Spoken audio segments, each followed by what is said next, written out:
Hadis yang berikut. Di saya hadis nomor 17.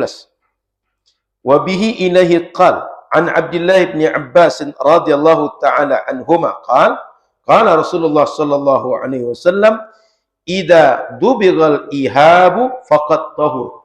Bila kata sahabat Abdullah bin Abbas meriwayatkan hadis Nabi sallallahu alaihi wasallam, kata Nabi, idza dubighal ihab, bila kulit hewan yang sudah kita sembelih lalu kulitnya kita samak. Kita samak itu artinya kita bersihkan dari lemak, dari darah, sisa daging yang nempel, sehingga tinggal kulit saja lagi. Kita samak, maka faqat tahur. Kulit tadi suci untuk kita pakai. Baik sebagai alat sholat, baik sebagai pakaian, atau perkakas yang lain yang kita gunakan untuk aktivitas sehari-hari. Kemudian hadis berikutnya. Wa an Salamah bin al-Muhabbiq radhiyallahu taala anhu qala Rasulullah sallallahu alaihi wasallam. Diriwayatkan dari Salamah bin Muhabbiq, semoga Allah ridha beliau, kata beliau Rasulullah bersabda, zakatul adim dibaghu. Sucinya kulit atau cara mensucikan kulit supaya taharah bagi kita, suci bagi kita menggunakannya, dibaghu, dengan cara disamak kulit tadi. Jadi zakatul adim, zakat itu menyembelih. Menyembelih itu untuk menghalalkan daging. Sekarang bagaimana menghalalkan supaya suci kulit? Caranya dibaghu, dengan disamak. Jadi dua penjelasan hadis bahwa kulit hewan kalau sudah kita sembelih, kulitnya tak perlu kita buang. Bisa kita manfaatkan. Caranya disamak. Hadis tadi riwayat Imam Muslim, dan hadis ini riwayat akhrajahu Ahmad wa Abu Dawud wa Nasa'i wa sahahu Ibnu Hibban wal Hakim. Hadis ini disampaikan oleh Imam Ahmad, Imam Abu Dawud, Imam An-Nasa'i, dan dianggap sahih oleh Imam Ibnu Hibban dan Imam Al-Hakim. Hadis berikutnya. Wa an Maimunata bintil Harith ummil mu'minin radhiyallahu ta'ala anha qalat, diriwayatkan oleh istri Rasul Maimunah bintul Haris Ummul Mukminin. Beliau adalah istri Rasulullah yang biasa kita istilahkan dengan Ummul Mukminin, semoga Allah ridha beliau. Qalat, kata beliau, marra an-nabiyyu sallallahu alaihi wasallam bi syatin yajurrunaha faqala law akhadhtum ihabaha faqalu innaha maitah faqala yutahhiruha al-ma'u wal qaras. Waktu itu kata Sayyidah Maimunah, Rasul tengok ada orang yang menarik kambing. Kambing itu sudah mati, mau dikuburkan. Kata Nabi, "Law akhadtum ihabuha." Kalau kalian ambil kulitnya, artinya kalau kalian manfaatkan kulitnya, itu sebenarnya bagus. Bisa kalian ambil, bisa kalian manfaatkan. Kata mereka, ini kan mati Rasul, ini kan bangkai. Innaha maitah. Kambing yang kami bawa ini bangkai Rasul. Apa kata Rasul? Yutahhiruhal ma' wal qaras. Dia akan bisa suci, dia akan bisa dimanfaatkan, hilang status bangkainya bila dibersihkan dengan ma', dengan air, dan qaras. Qaras itu semacam daun-daunan yang dia bisa menghilangkan menghilangkan lemak, anyir daripada kulit yang nempel-nempel di kulit hewan. Jadi intinya, kata Nabi, kambing ini daripada kalian kubur semua, mending kalian kuliti. Ketika kalian kuliti, kulitnya diambil, bisa dimanfaatkan. Maka Bapak Ibu yang dirahmati Allah Subhanahu wa taala, penjelasannya langsung datang dari Rasul sallallahu alaihi wasallam. Sehingga dalam sababul wurudnya dijelaskan oleh para ulama, hadis Ibnu Abbas warada fi syatin tusuddiqa biha ala maulati li sayyidah Maimunah zaujin Nabi sallallahu alaihi wasallam wa radiya anha famatatis syah. Jadi ada kambing yang diberikan, disedekahkan kepada istri Rasul Sayyidah Maimunah. Lalu kepada seorang pembantu daripada Sayyidah Maimunah. Lalu kambing tadi mati. Ketika mati, famarra biha Rasulullah SAW. Rasul lewat. Ya biasa kambing mati kan kita kubur. Begitu mereka menarik, mau akan kubur kambing, Rasul lewat.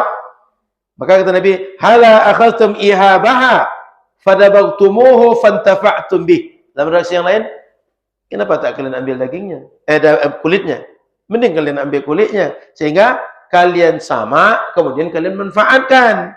Faqalu innaha maitah, kata mereka, ini kan sudah bangkai Rasul. Kalau bangkai gimana mau kami ambil?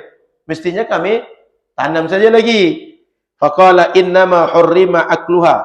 Kata Nabi, yang haram itu memakan bangkai. Tapi kulit daripada kambing ini tak haram kalian manfaatkan. Kalau dagingnya memang haram. Kenapa? Tak disembelih dengan cara yang diperkenankan syariat. Tapi kulitnya bisa diolah. Maka Bapak Ibu yang rahmati Allah Subhanahu wa taala, ini di antara sebab kenapa Nabi sallallahu alaihi wasallam menyuruh sahabat memanfaatkan kulitnya, sebab masih bisa memanfaatkan. Yang haram cuma memakan bangkai atau daging atau apa saja dari hewan yang sudah mati tapi matinya tidak disembelih dengan cara syariat. Itu tak boleh. Kulitnya bisa. Bagaimana caranya? Disamak. Ya. Baik, Bapak Ibu yang dirahmati Allah Subhanahu wa taala, kita ambil beberapa poin daripada penjelasan hadis ini. Pertama, tadullul ahaditsu ala taharati adimil maitah biddibah. Hadis ini menjelaskan bahwa kulit hewan bisa menjadi suci, lalu kita manfaatkan, kita pakai caranya dengan cara disamak. Jadi tak dibuang, jangan dibuang. Termasuk kalau kurban nanti Bapak Ibu, di sini ada yang bisa ngolah kulit, Pak. Jemaah sekitar kita. Ada Pak Reza? Tak ada ya. Mana tahu bisa buat kerupuk jange. Atau kalau kayak dulu misalnya dibuat jadi beduk, jadi rebana. Rebana itu kan kulit bahannya. Bisa buat rebana, bisa buat beduk, bisa buat sendal, bisa buat tas. Kalau orang Arab dulu buat kirbah. Kirbah itu tempat menampung air, kayak kita macam galon sekarang, bahannya dari kulit. Nah, kalau ada bisa buat itu boleh dikasihkan ke orang tadi kulitnya. Atau kalau ada orang ingin memanfaatkan, orang kurban ingin memanfaatkan, dibuatkan seperti itu boleh. Di kita karena tak ada memanfaatkan, maka biasa solusi pengurus masjid dijual. Dijual tapi bukan untuk keuntungan pengurus, bukan keuntungan para peserta kurban. Biasanya uangnya disedekahkan sebagai solusi agar jangan kulit ini kembali manfaat kepada yang berkorban. Dan sebagai solusi jangan sampai kulit ini mubazir. Sebab kalau tak dijual bisa dikatakan berserak aja. Betul Pak ya? Karena di kita banyak tak pandai mengelola. Ketika berserak masalah banyak muncul. Satu, mubazir. Dua, itu lingkungan nanti. Baunya, langau hijaunya.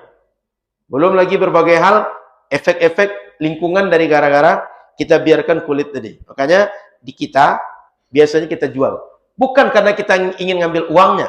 Tapi sebagai solusi agar bisa termanfaatkan dan bisa berguna bagi orang-orang, mungkin du'afa, mungkin anak yatim, atau maslahat-maslahat yang lain.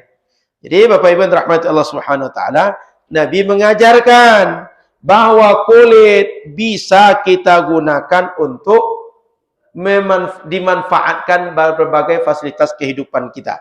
Kalau tadi menerangkan yang tak boleh, ini menerangkan yang boleh. Paham ya? Jadi mesti kita bedakan pembahasan.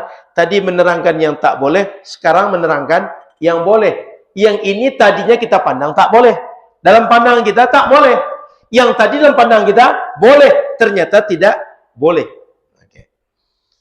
Kemudian Bapak Ibu yang dirahmati Allah Subhanahu wa taala, maka menurut ulama mazhab Imam Abu Hanifah dan Imam Syafi'i, annahu yutahharu dibahu jildi jami'il mayitat ala ta'mim zahiran wa batinah. Semua hewan itu halal, bisa dimanfaatkan kalau kulitnya disamak menurut Imam Abu Hanifah dan Imam Syafi'i. Wa wafaqahuma jama'atun minal ulama. Ini para ulama membolehkan, sama seperti pendapat Imam Syafi'i dan Imam Abu Hanifah, tetapi Imam Abu Hanifah menambah pengecualian. Apa? Tidak boleh menggunakan kulit yang berasal dari babi.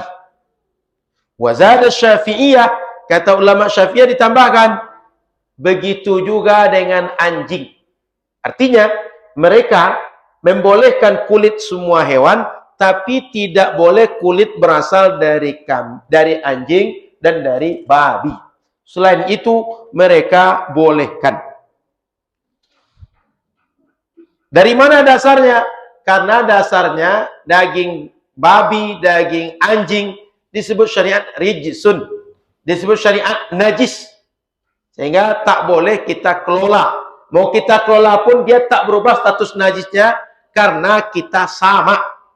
Maka daging kulit babi dan anjing, mau kita apapun kelolanya tetap tidak bisa suci. Selain itu bisa suci dengan cara disama. Jadi Bapak Ibu yang dirahmati Allah Subhanahu wa taala, boleh menggunakan kulit hewan-hewan yang lain tapi syaratnya disama. Kemudian Bapak Ibu yang dirahmati Allah Subhanahu wa taala, hadis berikutnya, penjelasan berikutnya. Hadis Sayyidah Maimunah menyebutkan bahwa dengan mak dan qaras itu bisa mencucikan. Ini menjadi dalil bahwa yajuzud dibagu bi kulli syai'in yanshifu fadalatil jildi wa yutayyibu. Boleh kita menyamak itu dengan semua alat, semua daun, semua benda yang bisa membersihkan kulit dan bisa menghilangkan bekas-bekas apakah lemak, darah, daging menempel, dan bisa bermanfaat kulit tadi. Wa yamna'u min wurudil fasadi alaihi. Dan ketika kita gunakan itu kulit tak rusak, sehingga tidak menjadi kulit yang mubazir. Maka kalaulah di kampung kita menggunakan daun kulit manis misalnya, direbus dengan kulit manis, kita dengan apa biasanya Bu? Bersihkan kulit itu di kita. Dengan apa Pak? Dengan kapur. Mau pakai air kapur, mau pakai kemenyan, pakai air pandan atau apa saja, yang penting bisa membersihkan kulit tadi, itu boleh. Artinya dia benda halal. Dia benda halal. Apakah bentuknya berasal dari tanaman atau benda-benda yang bukan tanaman, artinya sudah olahan, tapi dia halal. Contoh kapur tadi. Atau mungkin juga seperti sadah atau benda-benda yang lain, selama dia halal digunakan untuk melakukan sama, itu boleh. Artinya tak mesti dengan yang disebutkan di hadis saja alat untuk menyamaknya. Termasuk kalau ada alat modern, jika bisa, dan itu qualified secara hukum syariat, boleh menyamaknya meskipun alat modern. Tak mesti dengan cara dengan air, dengan gundar, atau alat-alat yang dulu dijelaskan di hadis Nabi Sallallahu Alaihi Wasallam. Waktu azan sudah masuk, kita azan dulu. Setelah azan kita sambung sampai nanti masuk waktu iqamah isya. Silakan muadzin.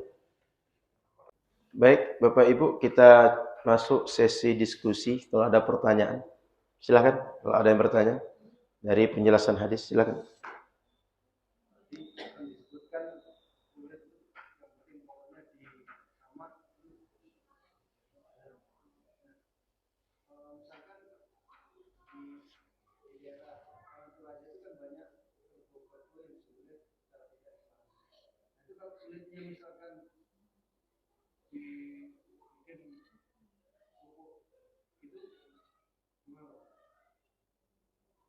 Dibikin kerupuk, Pak.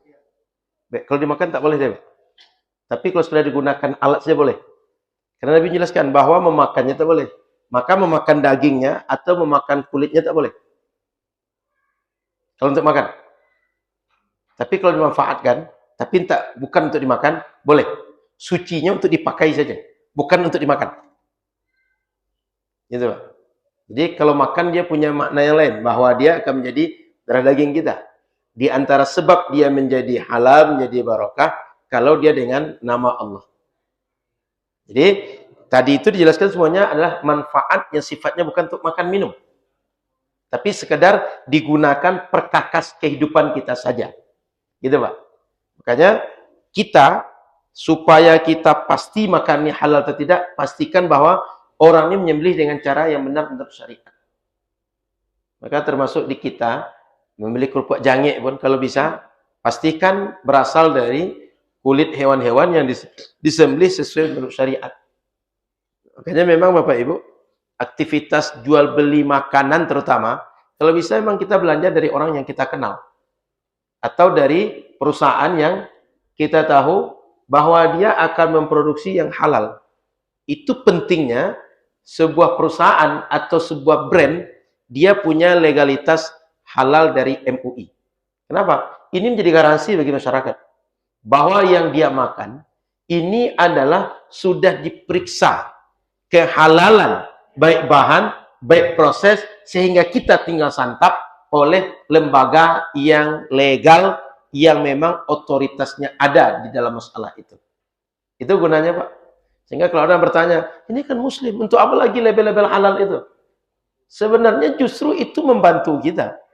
Bukan mempersulit, bukan menyusahkan kita. Membantu kita. Yakin kita, yang kita makan ini halal. Kenapa? Karena di kita tak semua yang mengolah makan itu orang ulama. Tak semua yang mengolah itu orang mengaji. Yang mengajinya sedikit, yang mengertinya sedikit, yang tak mengertinya banyak. Maka terjadi seperti tadi, Pak. Kerbau-kerbau, dia halal. Hewan yang boleh dimakan dagingnya. Tapi caranya, boleh jadi, banyak yang tidak benar menurut syariat. Gitu, Pak. Wallahu a'lam. Silakan, Pak Mul.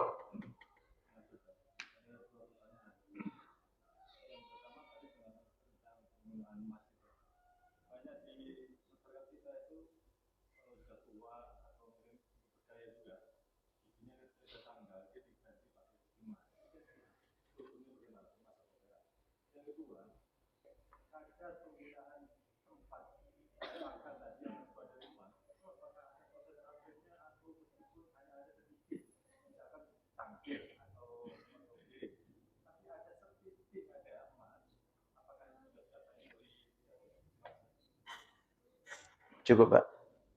Baik, poin pertama, bagaimana kalau orang pakai gigi emas, pakai mungkin di badan dia, ada bagian-bagian tertentu, harus ditanggal, harus dikopek, harus diambil, lalu penggantinya emas. Ini penjelasannya ada di hadis Nabi. Bahwa ada sahabat yang hidungnya, benana, hidungnya itu, tak sembuh-sembuh. Lalu disuruh Nabi ditutup pakai emas.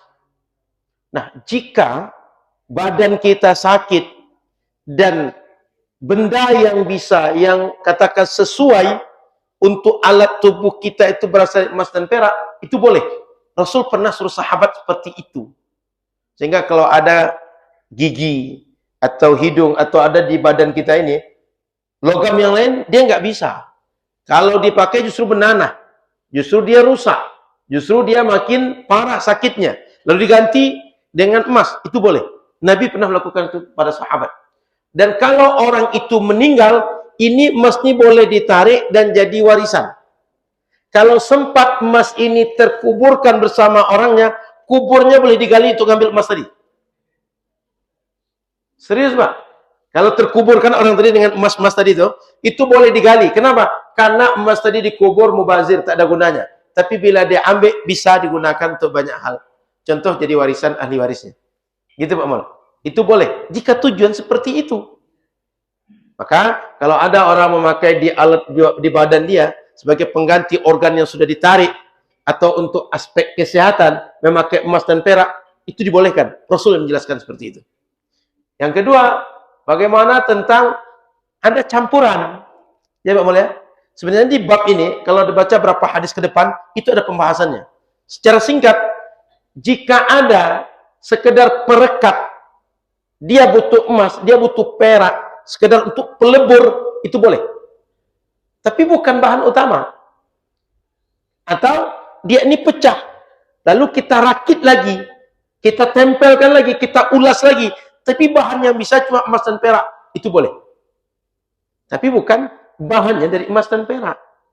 Cuma sekedar mungkin penyepuh, apa istilahnya, perekat untuk penguat, dijadikan bahan emas dan perak, itu boleh.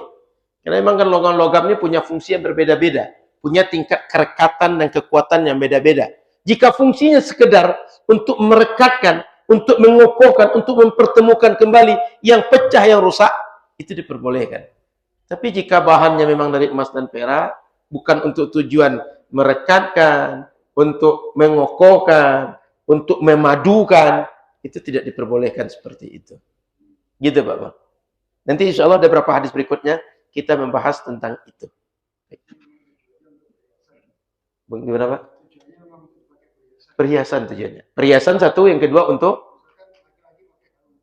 nggak diperbolehkan Pak. Nanti ada juga hadisnya. Cuma belum sampai. Tapi ada hadisnya, belum sampai kita ke situ. Cukup Pak Mulia? Baik Pak.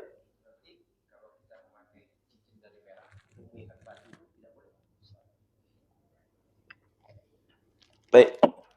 Gimana kalau laki-laki pakai cincin dari perak? Perak ya, bukan emas. Itu perak boleh Pak. Perak itu boleh.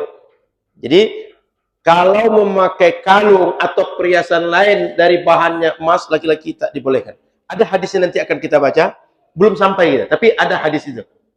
Di dalam fikih pun juga ada pembahasan itu. Ini berdekatan dengan hadis yang kita bahas di malam hari ini. InsyaAllah berapa hadis lagi akan jumpa dengan penjelasan itu. Cukup? Pas juga dengan waktu Isya. Kita cukupkan.